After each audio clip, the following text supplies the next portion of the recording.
تو بندہ عرض کرے گا مالک تو کھانے پینے پہننے سے پاک ہے، تو رب فرمائے گا وہ جو میرا بندہ ضرورت مند تھا تو بندہ تو میرا ہی تھا نا، اس بندے کو دیکھے اللہ نے درجہ کیا دیا ہے، اگر ضرورت مند ہو گیا ہے تو پھر اس کا ایک مقام ہے، کوئی شخص اسے حقیر نہ سمجھے۔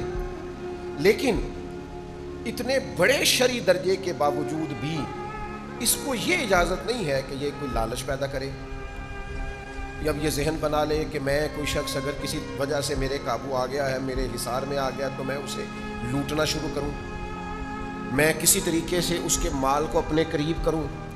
دلوں میں ذہنوں میں شیطان یہ وسوسہ پیدا کرتا ہے کہ بس قابو کر لے۔ میں بڑے ادب سے اور احترام سے عرض کروں گا کہ ہمارے ملک میں ایک بہت بڑی جماعت مفت خوروں کی ہے، جو کوئی کام نہیں کرتے، جو کوئی جد و جہد نہیں کرتے، جن کا کوئی ذریعہ نہیں ہے۔ آپ کیا کام کرتے ہیں؟ میرا بھائی ملک سے باہر ہوتا ہے۔ آپ کیا کام کرتے ہیں؟ وہ جی بس والد صاحب جو ہیں انہوں نے مجھے کہا ہے کہ میں کام کرتا ہوں، آپ گھر کے معاملات کو دیکھ لیں۔ وہ انحصار کرتے ہیں، اللہ معاف فرمائے، ساری زندگی اسی طرح گزار دیتے ہیں۔ میں نے ایسے لوگ بھی دیکھے جو ڈھونڈتے پھرتے ہیں کہ آج دعوت کس کو ڈالنی ہے، آج کھانا کس کے ہاں کھانا ہے، آج کون شخص ہے جو ہمارے قبضے میں آئے گا تو ہم اس سے کہیں گے کہ تو ہمیں دعوت کھلا۔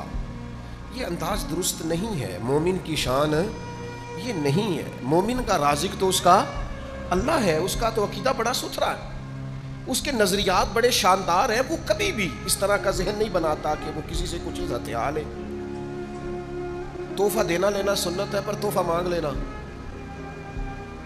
ذرا غور فرمائیں اس بات پر۔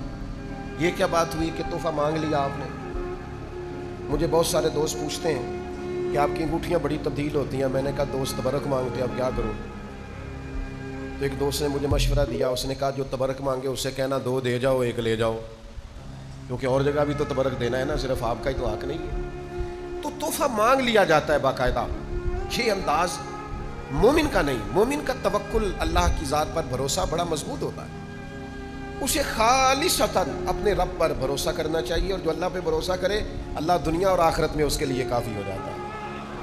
اللہ کے پیارے رسول صلی اللہ تعالیٰ علیہ وسلم نے ارشاد فرمایا، تم میں سے جو شخص بلا وجہ لوگوں سے سوال کرتا رہے گا نا، اسے ضرورت نہیں، مجبوری کوئی نہیں، لیکن بلا وجہ لوگوں سے مانگتا رہے گا صرف اپنے پیسے بڑھانے کے لیے، صرف اپنی ضروریات میں تو اس کو ضرورت نہیں تھی، صرف اپنے وسائل بڑھانے کے لیے، اپنی چیزیں بڑھانے کے لیے، تحفے بڑھانے کے لیے جو لوگوں سے مانگتا رہے گا، حضور فرماتے ہیں قیامت والے دن وہ اللہ تبارک و تعالیٰ سے اس حال میں ملے گا کہ اس کے چہرے پر ہڈیاں تو ہوں گی پر گوشت نہیں ہوگا۔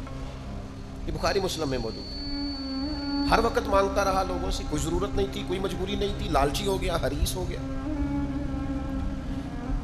توکل بہت بڑی نعمت ہے، اللہ کی ذات پر بھروسہ کرنا بڑی سعادت ہے۔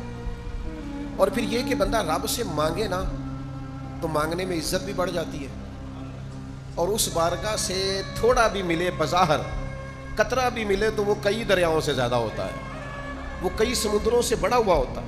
اللہ پہ بھروسہ کرنا، اللہ سے مانگنا۔ حضور سید عالم صلی اللہ تعالیٰ علیہ وسلم نے فرمایا، نمک کی بھی ضرورت ہو تو اپنے رب سے مانگو، اللہ کے حضور سوال کرو، لیکن لوگوں سے طلب کرنا، لوگوں پر امیدیں رکھنا۔ اور پھر میں لوگوں کو دیکھتا ہوں وہ اعتراض کر رہے ہوتے ہیں، وہ کہہ رہے ہوتے ہیں جی میرے بھائی کے پاس دیکھیں کتنا مال ہے، مجھے نہیں دیتا۔ تو بھائی اس نے محنت کی ہے، آپ بھی تھوڑی کوشش کر لیں۔ میرے رشتہ دار جی بڑے مالدار ہیں، ان کو کبھی میرا خیال نہیں آیا۔ خدا کے بندے، تو جتنا رشتہ داروں کے مال کو دیکھتا ہے، کبھی اتنی توجہ اپنے رب کے خزانوں پہ کرے نا۔